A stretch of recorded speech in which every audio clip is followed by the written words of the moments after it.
ese concepto, hablé sobre la metanoia, porque así es que se nombra el congreso. Metanoia, descubrimos que es un cambio de mentalidad para cambiar la manera de vivir. Expliqué la metamorfosis, que todo el mundo conoce, que es bastante ya famosa, la metamorfosis. Hablé que es inevitable los cambios, los metabolismos que todos tenemos, no somos los mismos. Incluso también dije que no somos los mismos de hace una hora atrás. Hay cambios celulares, hay un sinnúmero de cambios químicos en el cuerpo, de manera que el cambio es inevitable. Eso siempre se ha debatido. De hecho, la psicología lo debate. La psicología dice que no se puede transformar, lo que sí se puede hacer es modificar. Respetamos esos postulados, no necesariamente tenemos que creerlo, porque sí lo que creemos que ocurre cuando llegamos al Señor, o llegamos y hacemos esa confesión que todo el mundo ya hicimos, pues pasamos a unos cuidados, a unos tratos, es decir, unos tratamientos con el Espíritu Santo, y más bien lo que hace el Espíritu Santo es que viaja al núcleo de nuestra salud. Hay dos áreas en el cuerpo que son las más oscuras que tenemos, y las áreas más oscuras que tenemos es en la mujer, es el útero, y bien, wow, este está potente. Micrófono urbano. Bueno. Y explicaba acerca de la metamorfosis inevitable. Y también se forma el issue de que bueno, que no hay que cambiar nada, porque el Eterno no cambia, la verdad no cambia, pero establecimos que aunque Él no cambia, todo el que se acerca a Él tiene que cambiar. En ese sentido, el cambio es muy inevitable. O cambias para luz o cambias para oscuridad, pero cambio es prácticamente nuestra función. Esa metamorfosis está en todos los seres humanos también. De hecho, si usted hace el ejercicio, por ejemplo, en los jueves, ¿cómo se llama esto? ¿Cómo es que se dice cuando uno pone una foto de los jueves específicamente recordando? TBT, exacto. En inglés se escucha TBT. Ese TBT, pero obviamente es sorprendente los cambios que ya uno desarrolló, la metamorfosis que uno hizo. Y cuando uno visita esas fotos viejas, ese álbum, pues se da cuenta que todos estamos en una metamorfosis. La ciencia habla de evolución.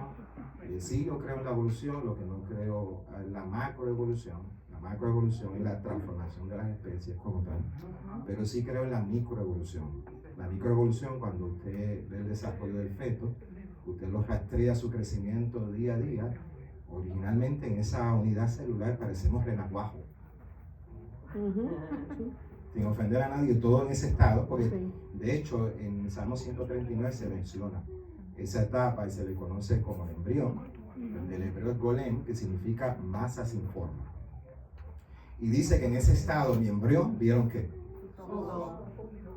Hicimos un ejercicio visual de contemplación, aun cuando no teníamos esa conciencia. Y la tuvimos ¿dónde? En un lugar oscuro.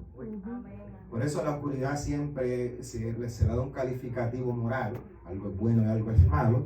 Y es relativo, porque lo que es malo para Occidente es bueno para allá, para Oriente. Acá en nuestro menú no están las ratas, no están los murciélagos. Pero en otros lugares sí se consume. Entonces, si usted me ofrece ese plato, por favor no lo haga. No quiero comerme a Batman.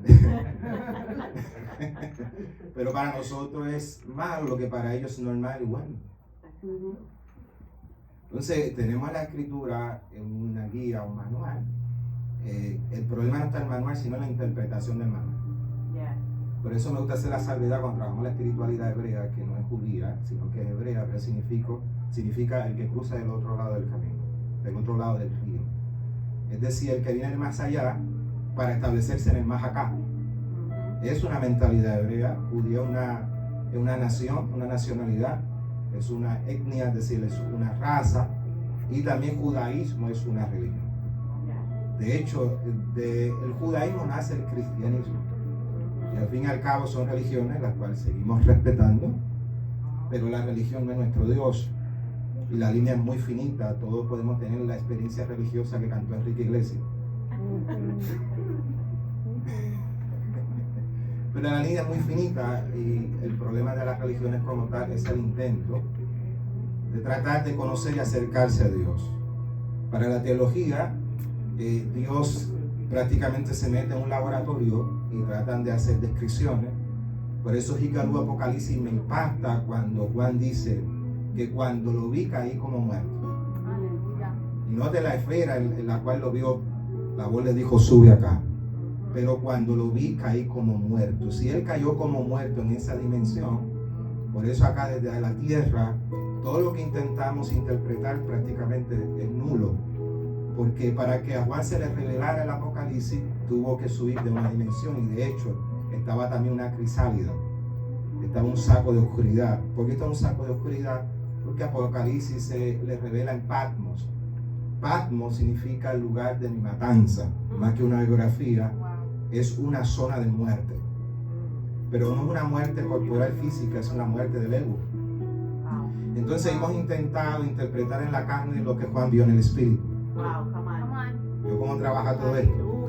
El problema no es el manual, y cuando digo la línea que quiero cerrar y consolidar es que la Torah no es ley. Me repito, la Torah no es ley. La Torah es instrucción. Cuando se dice Torah desde el judaísmo, está hablando de los 5 libros de Moisés, los 5 dedos de la mano de Dios. Pero a esa Torah se le incluye el Brit Hadasha, Nuevo Testamento, toda la revelación completa y panorámica que hay en las Escrituras, y Dios revelándose. Pues tenemos grandes dificultades, grandes limitaciones, porque siempre lo digo en esta ecuación, de aquellos que estudian los océanos, se ha descubierto que solamente hemos estudiado un 5%. Significa que hay un 95% inexplorado. Por eso cuando ocurrió el tsunami de Indonesia, se levantaron sospechas porque el mar prácticamente con ese tsunami botó especies que nunca había visto los humanos. Pero esas especies tenían elementos radioactivos, tenían radiación. Entonces hubo sospecha y se levantó una animosidad bélica de guerra, porque ¿cómo es posible que esas especies tengan esos elementos radioactivos? Y es que se cree que, usted sabe, las placas tectónicas se mueven y en esas placas también hay espacio, y se cree que se detonó una ojiva nuclear dentro de esos espacios geológicos. O sea que el tsunami no fue de forma natural, sino que fue creado.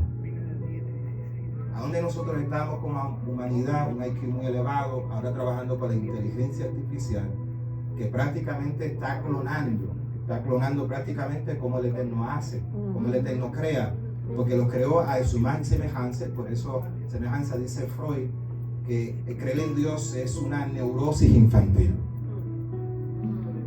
Y Freud decía, siendo judío, que decía Freud, Dios no creó a los hombres, sino que los hombres crearon a Dios. ¿Dónde? En su psiquis. Yo no estoy diciendo que yo creo eso. Te estoy dando el reporte porque te estoy conduciendo. A lo que le llamas oscuridad, tenga cuidado, porque no necesariamente es malo, no necesariamente es inmoral, y no voy a meter a esos detalles porque es un asunto que cada cual maneja, pero nos enseñaron a pelear con nuestras oscuridades, y eso es lo que pasa cuando hay conducta pecaminosa, que es frecuencia baja de luz, pero teológicamente se le da ese calificativo de pecado como una conducta. Cuando usted puede tener una mala conducta y usted puede corregir la conducta, no necesariamente corrigiendo la esencia de ese ser. Eso es lo que me gusta del Eterno. El Eterno viaja al núcleo de una célula, que es el lugar más oscuro, el útero de una mujer, número 1, y número 2, el núcleo de una célula. ¿Qué hay en el núcleo de una célula? Ahí está el ADN del ser humano. ¿Usted sabe cómo se altera y se modifica el núcleo de una célula? Con electricidad. Por esa manera, la manifestación carismática que sentimos cuando estamos en ese fuego, que sentimos si acabamos de vivir la experiencia, que sentimos electricidad,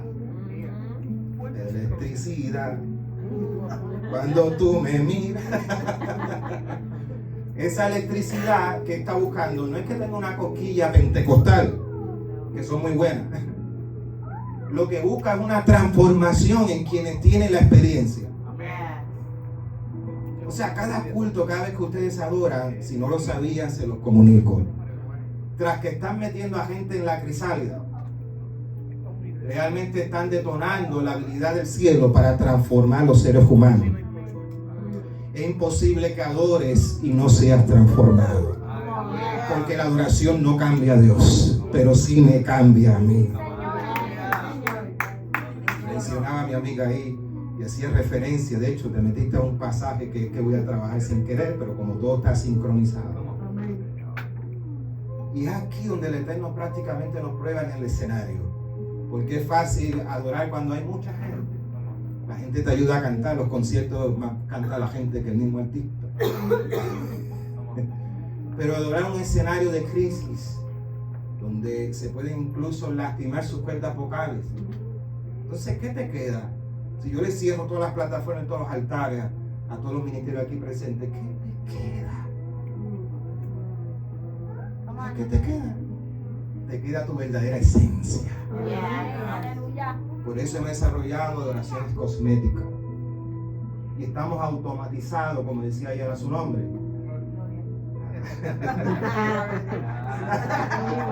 Hoy no cayeron. Mire qué interesante donde los quiero conducir. Y retomo esa línea porque me quedé pensando. El estado de oruga, expliqué también que la mariposa es realmente un resultado final. Es prácticamente sellar un proceso, pero poco se habla de la oruga, cómo llegamos a ser mariposa, y explicaba la metamorfosis, pero la clave está en la crisálida. Un detalle que no dije ayer, y lo digo ahora y establezco esto como una plataforma, como un fundamento, es que cuando usted va al significado, no del proceso, sino de la palabra literal, la etimología, que estudia la construcción y la formación de las palabras, cada palabra tiene palabras dentro de ella. Desde una palabra está embarazada de otras palabras. Por eso genética, generoso, todo eso es una familia de palabras. Cuando en las escrituras de la Biblia usted lee la genealogía, a la misma vez que incluye genealogía, génesis, generoso. En esa familia de palabras hay un hilo conductor. Y cuando damos definición a una palabra es como hacerle el parto.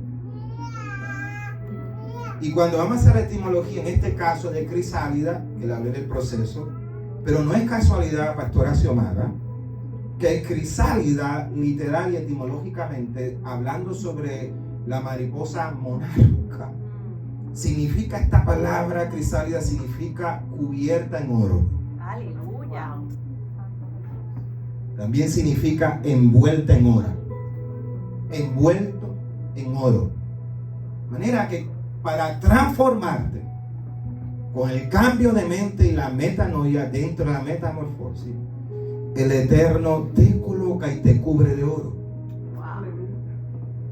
Ok, deme contexto bíblico. No es casualidad que si hace referencia al tono, a la apariencia, a la estética dorada, hace referencia al oro. Me voy a las escrituras y es interesante que todo tiene que ver con oro.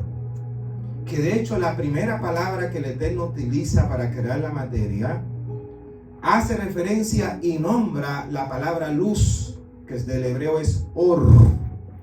Cuando empieza a investigar y a rastrear la familia de palabras de or también parece la menorá, or. Está centralizada en la lámpara divina.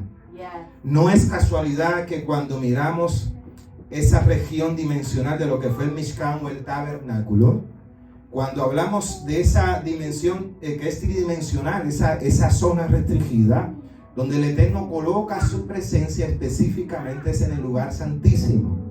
Y no es casualidad que el lugar santísimo, la materia prima en la cual está construido todos sus accesorios, tienen que ver con oro y están hechos en oro. Podemos decir que el lugar santísimo, aunque hay ausencia de personas, el lugar santísimo es para una sola persona. Por eso una sola vez al año el sumo sacerdote entraba al lugar de oro, entraba a la crisálida. Porque la crisálida es la oscuridad, el núcleo del ADN divino, donde está la información, donde está el código, donde está el alfabeto de la vida, donde está la instrucción, donde están los accesorios de ese tabernáculo en oro que me va a dar preservación de vida a este lado de la eternidad.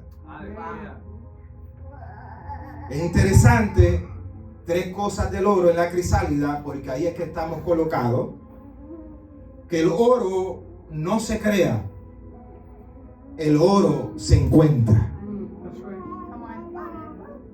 No hay nadie creando oro.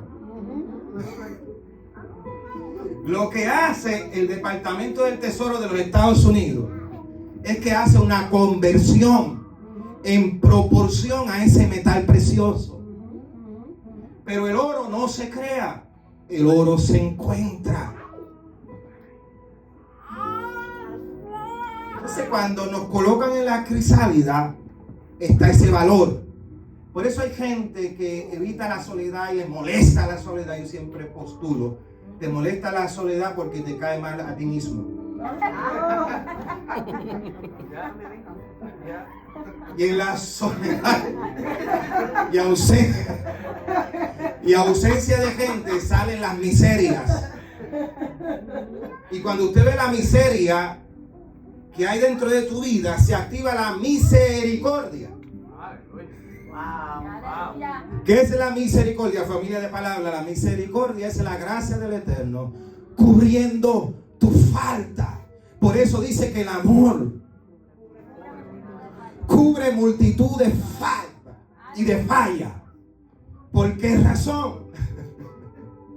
Déjenme calmarme porque ahora siento como que un café espiritual.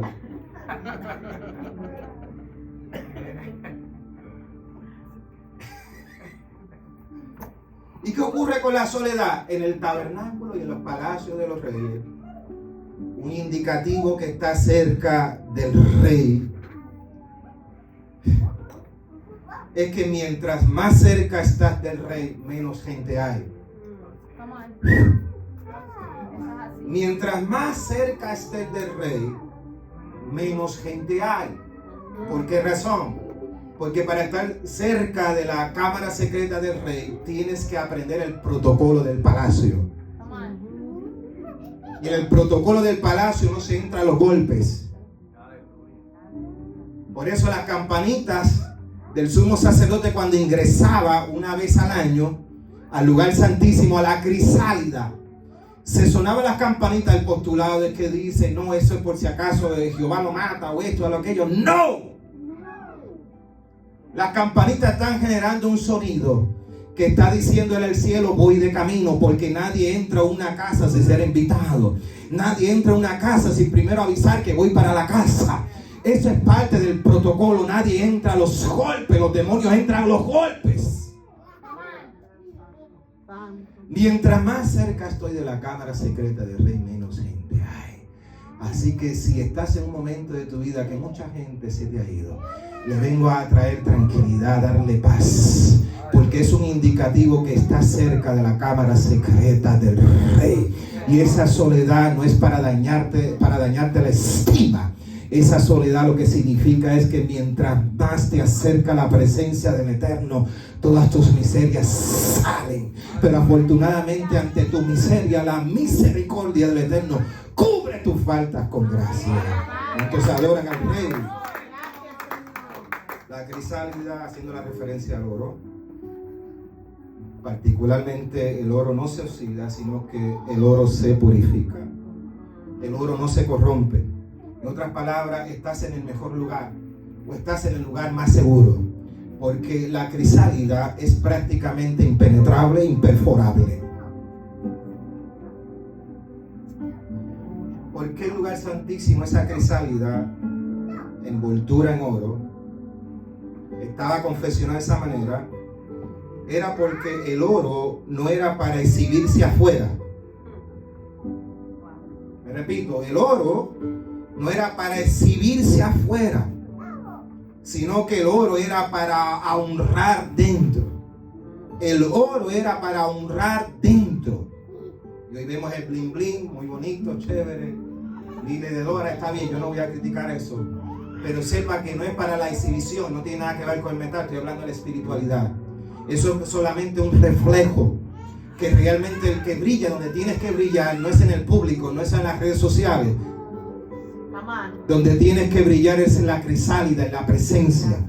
¿Y qué es lo que prácticamente te conviene y te resalta? Es el background oscuro. Porque cuando hay un fondo oscuro se resalta la imagen. Te estoy diciendo que en el momento más oscuro de tu vida es el escenario que el fotógrafo divino ha establecido para resaltar su imagen dentro de ti. Alguien tiene que entender esta palabra y yo he venido a predicarla con mi mejor intención. De que esto no es un congreso más, una prédica más. Estoy diciendo que el Eterno te ha colocado en la temporada oscura de tu vida, más cruel. Porque algo tengo que decirte de la unción. Muchos buscan unción, pero la unción es cruel. Porque si tú quieres ser ungido y tú quieres ministrar bajo la unción, los escenarios que el Eterno te coloca y te procesa son crisálidas oscuras. Son oro, envuelto en oro, pero envuelto también en oscuridad. Ahora comienzo a predicar. Porque resulta que la oruga David, en su proceso de transformación y su crisálida, fue muy interesante y nos deja mucha lección. Así que, así como están, búsquese 1 de Samuel, capítulo 22. Creo que tenemos hasta las 5 de la tarde, ¿no? ¡Amén! Nunca había escuchado un amén tan sazonado, chimichurri. Bueno, dice 1 Samuel 22. Entonces David salió ¿de dónde? Gat. Y escapó a la cueva de ¿qué? Al poco tiempo sus hermanos y demás parientes se unieron a él allí. Luego comenzaron a llegar otros hombres que tenían problemas, o que estaban endeudados, o que simplemente estaban descontentos. Y mire cómo consolida el texto y cierra el texto la Torah aquí. Y dice, y David, diga, y David, ¿qué llegó a ser? ¿Qué llegó a ser? Dígalo fuerte. Capitán de una congregación de 400. Wow. Si hablamos de crisálida, yo quiero que nosotros tengamos esto en mente, porque acabo de mencionar unción. Unción tiene una expresión líquida de la presencia, por eso usamos el aceite. ¿Estamos claros con eso? Amén. Pero la definición y la implicación espiritual de lo que es unción. Unción más que líquido. Unción hace referencia al carácter y la naturaleza de Dios en su capacidad de ser transferida. Voy de vuelta acá. La unción más que líquida o más que líquido, la unción es el carácter y la naturaleza del Eterno en su capacidad de ser transferida. Es decir, ¿quién es ungido? Un ungido es aquel o aquella a quienes el Eterno le transfirió su carácter. ¿Qué significa carácter? Carácter significa aquello que soy cuando nadie me ve. Yo voy a repetir eso. Carácter es aquello que soy cuando nadie me ve. Es decir, la unción donde te ungen sinceramente no es en los altares. Esa es la expresión pública de la unción. Pero realmente donde te ungen es en el escenario de la crisálida. Donde realmente te ungen es a solas. Realmente cuando te ungen es en el escenario de crisis. Nosotros buscamos el público, nosotros buscamos la masa. Pero al Eterno no le interesa la masa. Al Eterno le interesan los individuos. Por eso el Eterno está más en el negocio, no solamente de bendecirte. Porque hay gente que el Eterno bendice, pero no sostiene sus bendiciones. El Eterno está más interesado en tu carácter que en las bendiciones que tiene para ti. Porque Él está más interesado en tu carácter. Porque si te dan bendiciones y no se sostienen en manos que tengan un buen carácter, esas bendiciones se van a disparparar. Esa bendición se va a corromper. Si te da bendición pero no tienes manos que sostengan, te voy a decir que realmente estás lejos, estás corrompido de la esencia divina. Santo. Wow. Entonces, si unción es carácter, ¿cómo ungieron a David una crisálida? Pues resulta que a David se le conoce como el hijo del bochorno. Por eso escribe, dice, en pecado me concibió el hermano. Y la razón por la cual dice eso era porque David era el hijo escondido ¿de quién? De Isaí. Por esa razón, al momento que llega el profeta Samuel, hacen un buffet, hacen una comida. ¿Y qué dice el profeta? ¿Que faltaba quién? La gran pregunta es como a un papá. Usted es papá, usted es mamá. ¿A quiénes de ustedes se le olvida uno de sus hijos? La gran pregunta es ¿por qué a Isaí se le olvidó David? Se piensa que David estaba escondido a 3 días de camino de su casa. ¿Por qué? Porque David era el pecado que Isaí quería esconder. Sin embargo, llega el profeta y le dijo: aquí no hay fiesta hasta que llegue aquello que tú has escondido. Lo que no sabía el papá de David es que lo había colocado en una crisálida. Ahora, imagínense el factor climatológico en la cual experimentó David. Imagínense esos 3 días de camino. Lo escondieron bien. Por ahí está el detalle. ¿Cuál es el principio? Lo que tú quieres esconder es precisamente lo que el Eterno quiere sacar a luz. Pero no estoy hablando de pecado, porque todo el mundo piensa que es pecado. No solamente el pecado va a salir a la luz, sale todo. Sale también lo bueno. Por eso, hablando de la oración que dijo Yeshua, que dijo Jesús de Nazaret, dice que cerrada la puerta, ¿qué? Lo que haces en secreto será recompensado. ¿Vio? Entonces me recuerdo que un tiempo Dios va a sacar los pecados a luz, sí, pero también juntamente con los pecados que los va a exhibir, también va a exhibir la luz que Él ha puesto dentro de tu alma. Por eso realmente la gente no cae, la gente salta. Mire la crisálida. Primero el papá lo coloca en una crisálida a 3 días de camino. Y ahora resulta que en su formación, porque precisamente en esa fiesta en la cual no fue invitado, sino que fue escondido, es precisamente en esa fiesta donde lo ungen. Pero ahí solamente fue la exhibición pública, pero a él lo ungen y al otro día no fue el rey. Hay gente que le suelta una palabra profética.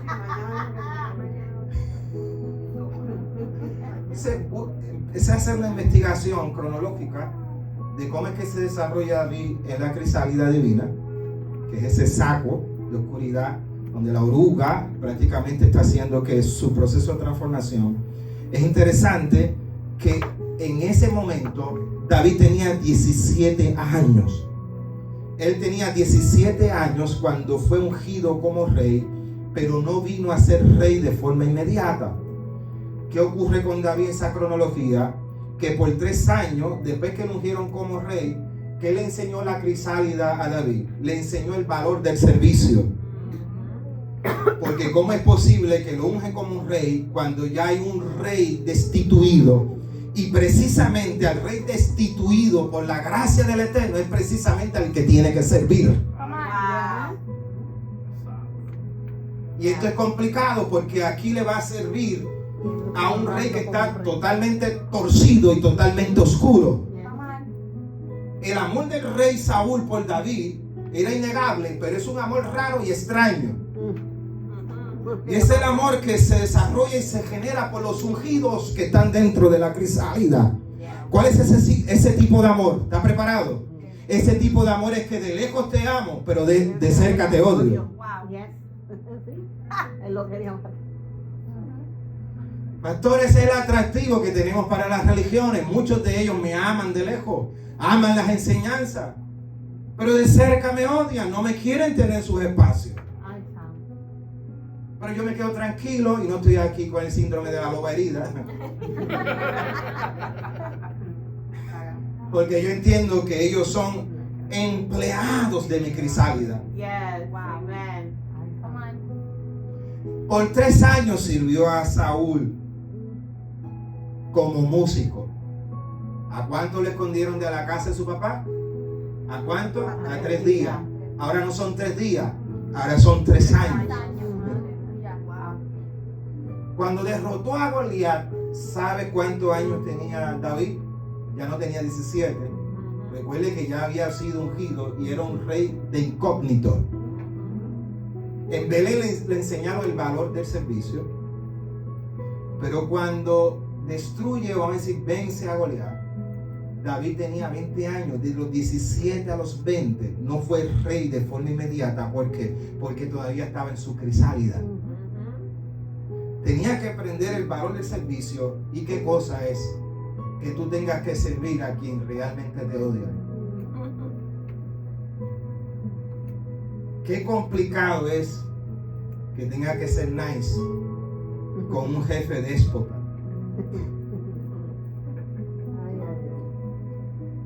La gente pinta a David de una forma injusta, porque yo me acuerdo en mi escuela bíblica, yo soy nacido y criado en esto, y me recuerdo que en la escuela bíblica o la escuela dominical, no sé si se acuerdan, pues yo creo que ya no existe. Escuche, se veía a David enano o bajo de estatura, para no ser despectivo. ¿Usted sabía cuánto medía David? David medía 6 pies con 5 pulgadas. ¿Sabe cuánto medía Saúl? Saúl medía aproximadamente 6 pies con 7 pulgadas. Lo que pasa es que injustamente David se ve pequeño en comparación a Goliat. ¿Sabe cuánto medía Goliat? Goliat medía 9 pies con 5 pulgadas. Porque era el rastro que había quedado de los gigantes, de los nefos. Las comparaciones son injustas. Yo soy atractivo dependiendo con quién usted me compare.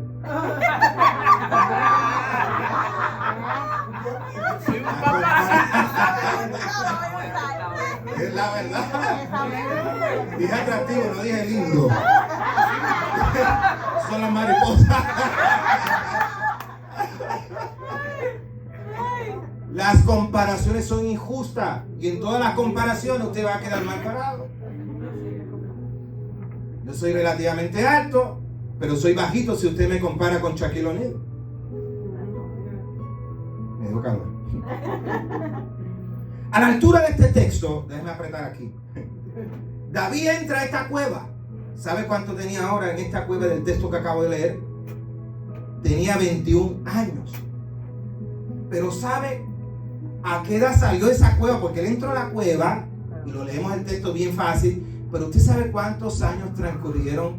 Usted sabe cuántos años residió David como rey incógnito en la crisálida, en ese saco dorado. Duró 7 años. Porque realmente él salió a los 28 años de la cueva de Adulán, de la crisálida. Estuvo en peligro de muerte 17 veces por Saúl.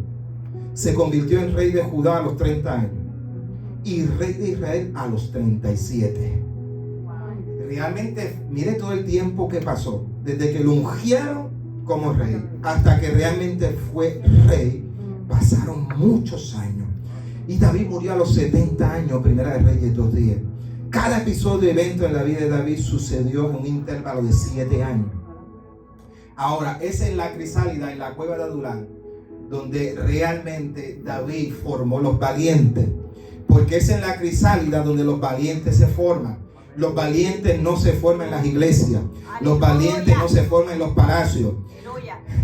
Los valientes no se forman en los congresos, sino que los valientes se forman en las cuevas, se forman en la crisálida, se forman en los momentos de oscuridad. Pero precisamente en los momentos de oscuridad fue lo que cogió el Eterno para transformarlo. Si tú estás en una crisálida de vida ahora mismo, en ese saco de oscuridad, te tengo buena noticia. Aunque de afuera no tenga buena estética, cuando termines esa cueva de Adulán, cuando termines esa crisálida, vas a salir irreconocible. Te van a tener que tomar una foto. No importa lo que estás viviendo, he venido a decirte en estos momentos puntualmente la coordenada de vida. No te quejes por la oscuridad que estás viviendo. No te quejes por los problemas que estás viviendo. La queja es el lenguaje del ego. Pero cuando entendemos la realidad que prácticamente ese escenario de oscuridad, te vas a convertir en Batman. Te vas a...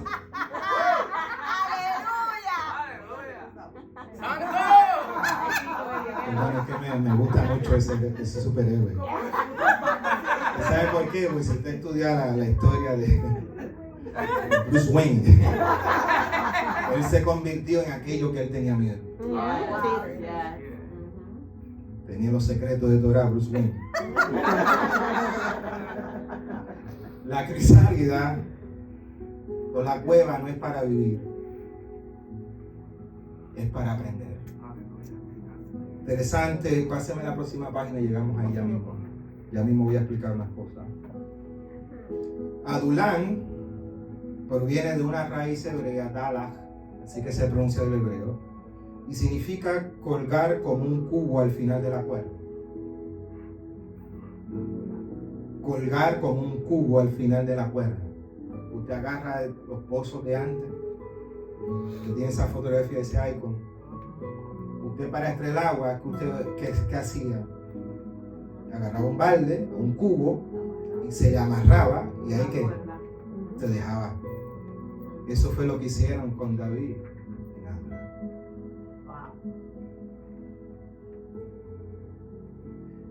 Interesante también que dice, esta palabra dice que escapó. El castellano aquí no hace justicia porque realmente no fue que escapó. El verbo que utiliza ahí desde el hebreo es que se deslizó. Se deslizó. Deslizarse no es lo mismo que caerse. Dijo el salmista, me empujaron con violencia para que cayera. ¿Por qué le ayudó? Porque realmente tenía la gracia, estaba la crisálida, y cuando lo empujaron realmente hizo que él se deslizara. Aleluya. Y deslizarse significa bajar de manera programada. Wow. Por eso hay caídas que son programadas. Wow. Mire, yo fui supervisor de una compañía mucho tiempo que podaba árboles alrededor de las líneas eléctricas.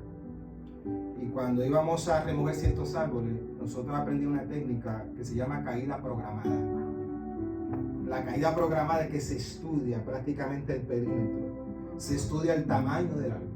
Y conforme, en proporción al tamaño del árbol, es que se va a establecer un perímetro. El árbol no cae de forma automática y en su tamaño completo, sino que en la caída programada se va desmontando. Ya está a cierta altura que pueda dominar prácticamente un humano, ahí entonces que se va de raíz, se va completito. Esa caída programada es en descenso. Eso es lo que ha hecho el Eterno con su ego y con el mío. Caídas programadas. Nos ha venido desmontando paradigmas, filosofías huecas que no sirven para nada, solamente para entretener. Hasta llevarnos a estos puntos de la misma forma que David fue procesado. Cuando dice que en ese contexto David se estableció como capitán, lo que implica es, capitán, es que alguien que se ensució cuando sus hombres se embarraron de lodo, porque realmente adular lo que significa es crecer bajo tierra. Diga eso conmigo, crecer bajo tierra. Dígalo, crecer bajo tierra. Interesante cómo la crisálida se te multiplica todo. Se te multiplica la vida aunque esté en el contexto de oscuridad. ¿Por qué? Porque el tiempo que él pasó en esa cueva, Primera de Crónicas capítulo 12, David pasó 7 años con ellos, y de 400 soldados o de 400 personas se convirtieron en 340.800 soldados que luego se le conocieron como los valientes de David. Es decir, que en la soledad prácticamente de la crisálida, David 7 años después, 400 los convirtió en 340.800 soldados.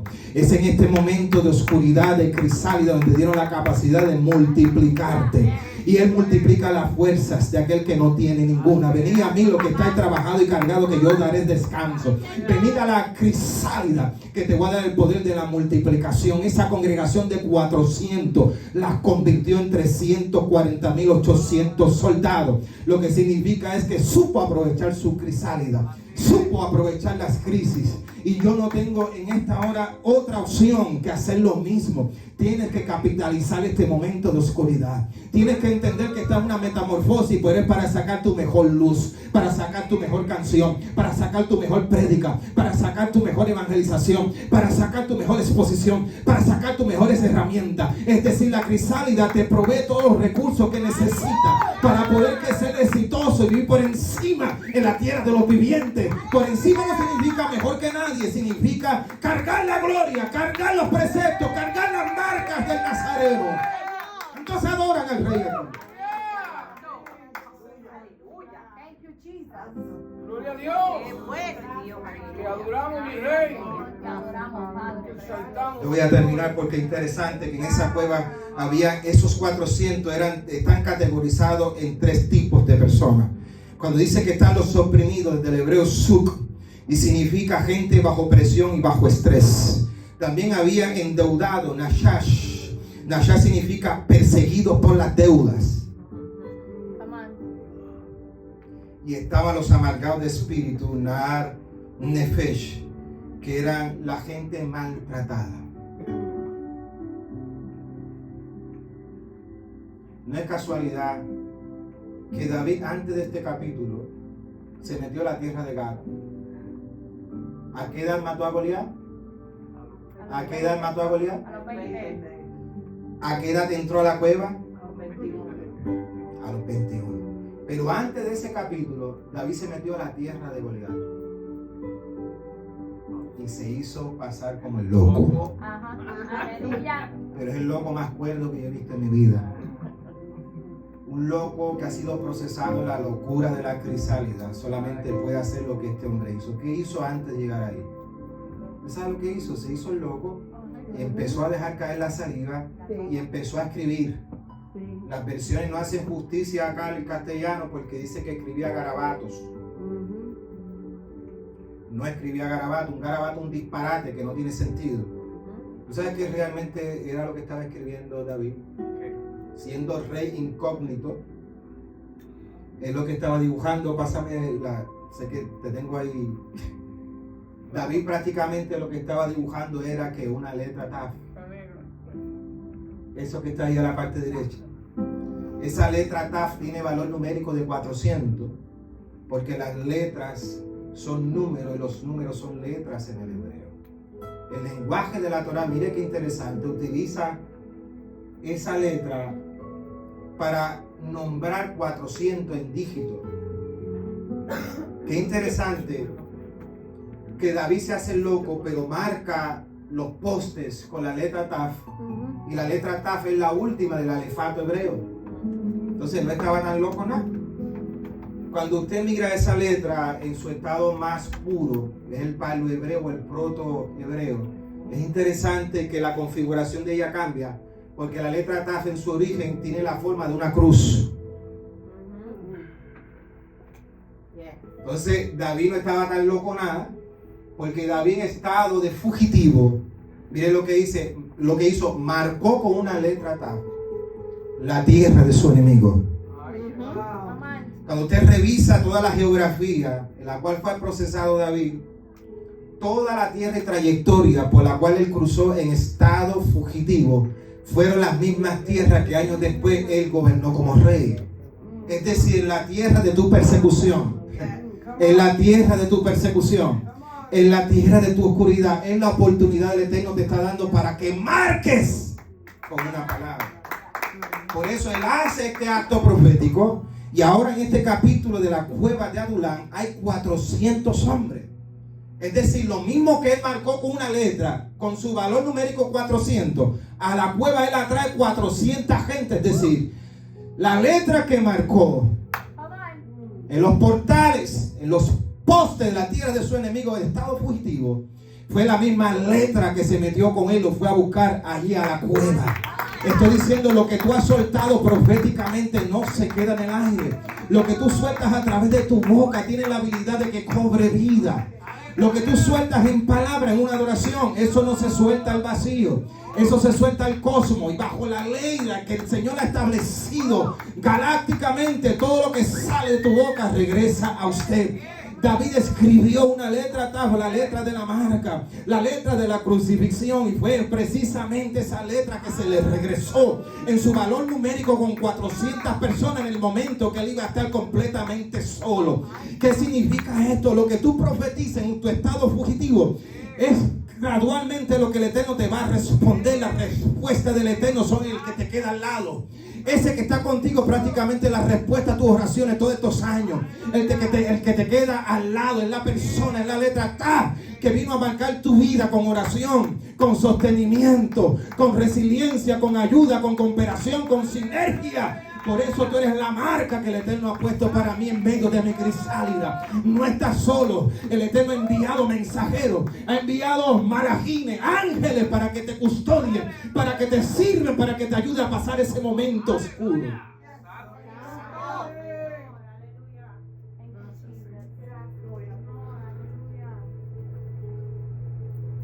La oruga David en Adulán extrajo las lecciones aprendidas para posteriormente ser reconocido como el dulce cantor de Israel.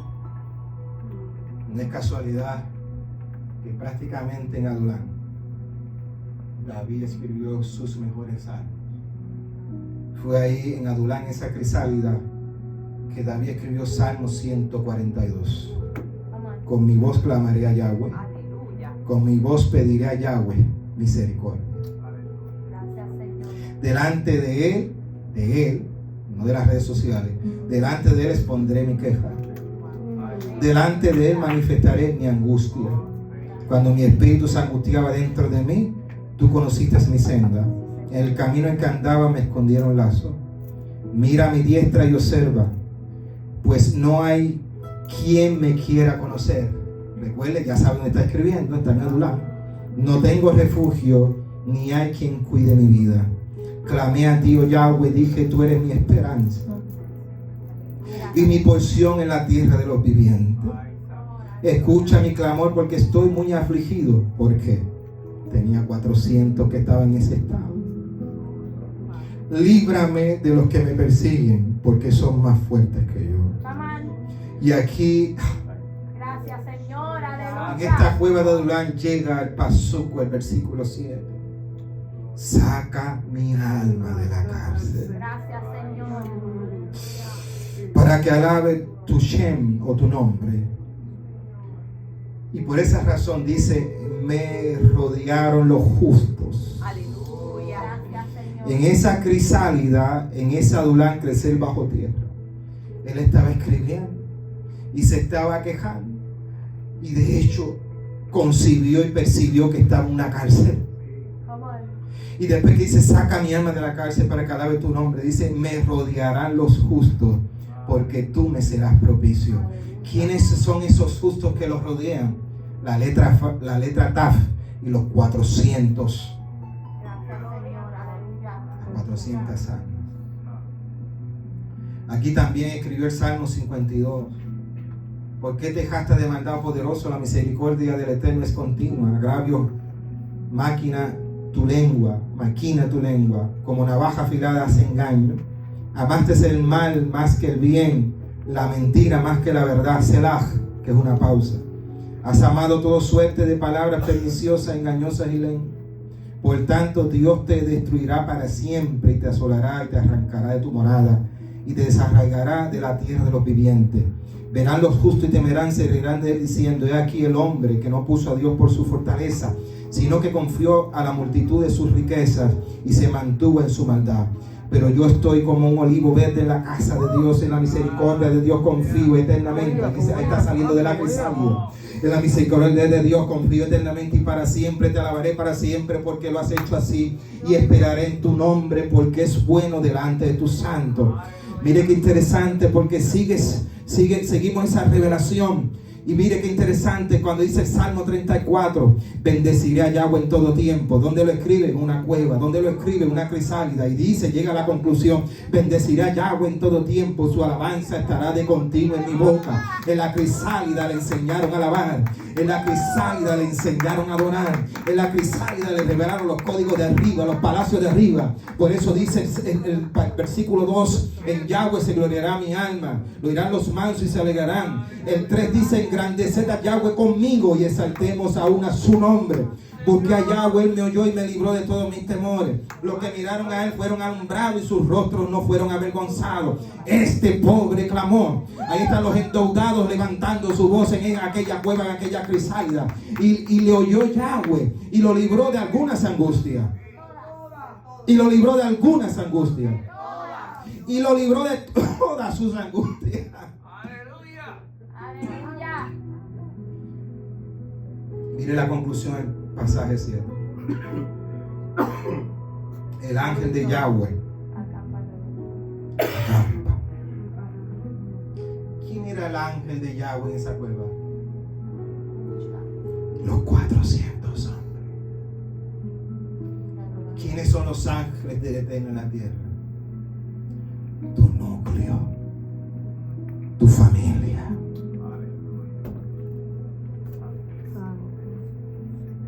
Y los defiende, gustad y ve que bueno es Yahweh. Dichoso el hombre que confía en él. Temed a Yahweh vosotros sus santos, pues nada falta a los que le temen. Mire todo lo que sale de la crisálida. Su mejor salmo sale y dice, los leoncillos necesitan y tienen hambre, pero los que buscan Yahweh no tendrán falta de ningún bien. Pero Dios, los endeudados, los oprimidos, los maltratados. Mire cómo él va cambiando gradualmente por 7 años su salmo. Yo estoy seguro que no lo escribió todo de una, sino que cada año fue que añadiendo porciones y porciones, porque la unción es gradual, las bendiciones son graduales, son progresivas. Y mire cómo se desarrolla la filosofía de vida, cómo cambia. Mire lo que dice, los leoncillos necesitan, tienen hambre, pero los que buscan Yahweh no tendrán falta de ningún bien. Venid, hijos, y oídme, el temor de Yahweh os enseñaré. ¿Quién es el hombre que desea vida, que desea muchos días para el bien? Guarda tu lengua del mal, tus labios de hablar engaño, apártate del mal y haz el bien, busca la paz y síguela. Los ojos de Yahweh están sobre los justos y atentos sus oídos al clamor de ellos. Es decir, los ojos y los oídos del Eterno se metieron a aquella cueva, se metieron a aquella crisálida. Mire esto acá, porque este es mejor todavía, este texto del 16. La ira de Yahweh contra los que hacen mal, para cortar de la tierra la memoria de ellos. Te está diciendo, después que salgas de la crisálida, te van a resetar la memoria, te van a resetear la memoria. No te vas a acordar de los malos agravios, no te vas a acordar de los rencores, no te vas a acordar de aquello que te hicieron aquel año. ¿Por qué? Porque pasaste la crisálida. Claman los justos y Yahweh oye, los libra de todas sus angustias. Cercano está Yahweh a los quebrantados de corazón y salva a los contritos de espíritu. Muchas son las aflicciones del justo, pero de todas ellas le librará Yahweh. Él guarda todos sus huesos, ni uno de ellos será quebrantado. Por eso a Yeshua no le pudieron quebrantar los huesos. ¿Saben por qué? Porque cargaba la crisálida. Porque aquel montículo, aquel Gólgota prácticamente era la crisálida. Era la oruga convirtiéndose en mariposa. Yeshua se convirtió en la mariposa una vez lo crucifican. El escenario de su crucifixión prácticamente fue su metamorfosis. Gracias, Señor. Matará al malo a la maldad, matará al malo a la maldad. Y los que aborrecen al justo serán condenados. Yahweh redime el alma de su siervo y no serán condenados cuanto en él confían. Interesante, en esa crisálida marcan la vida de este rey incógnito. Cambia de oruga a mariposa. Ponme así la otra hoja, ahora sí. Pero no la voy a explicar, solamente la voy a mencionar. Por eso Adulán, cuando usted lee el hebreo, no es como el castellano de izquierda a derecha, sino que es a la inversa. Es como si fuera un idioma zurdo. La última letra que construye la palabra Adulán es una letra, se le puse ahí el nombre de la letra, arriba de la letra, es la letra Men. Y la configuración de esa letra es que esa letra simula un vientre cerrado. Termino con esto. la crisálida, la cueva de Adulán. Tiene un aprendizaje escondido que hay que sacar a luz. Pero fue precisamente en la crisálida donde David escribe el Salmo 23. Por esa razón, comienza con una Aleph, que es la letra del aire. Y hay luz en el aire. La letra Dalet que le sigue es la letra de la puerta. Los vientres son puertas dimensionales. Para usted llegar a esta tierra necesitó la puerta dimensional del útero de su mamá. Y ahí llega la Lame, que es la letra más alta. Es la letra del callado, es la letra de autoridad. Cuando dice, unge mi cabeza con aceite y mi copa está rebosando.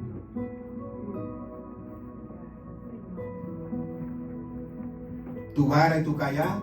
En otras palabras está diciendo, tu letra Lame va a traer corrección a mi vida. Y prácticamente el callado es el instrumento del pastor. No es casualidad que en la palabra Adulán está el callado del pastor. El callado del pastor no es para golpear ovejas, sino que el pastor nunca golpea una oveja. El pastor de la Biblia, en vez de golpear al individuo, lo que hace es que golpea su piso. Le mueve su piso. ¿Por qué le mueve su piso y por qué golpea el piso? Porque cuando golpea el piso, ese golpe lo que hace es que crea ondas expansivas y se convierte en el GPS de una oveja cuando está perdida. Tu vara y tu callado me infundirán aliento. ¿Cuál es el respeto que le tengo al Salmo 23? Que David no lo escribió en el palacio. David lo escribió en una crisálida por 7 años. Así que Baruch Hashem por su vida. Gracias, hijos, Pastor Edría, por este fin de semana tan marcado. Gracias a todos ustedes que se han dado cita, almas que hoy conozco. Los bendigo a todos por igual. Les animo a seguir hacia adelante. Nunca se olviden de esta palabra. Que esta palabra se asocie no con algo negativo, sino que usted regrese a este momento cada vez que se presente un escenario oscuro de su vida.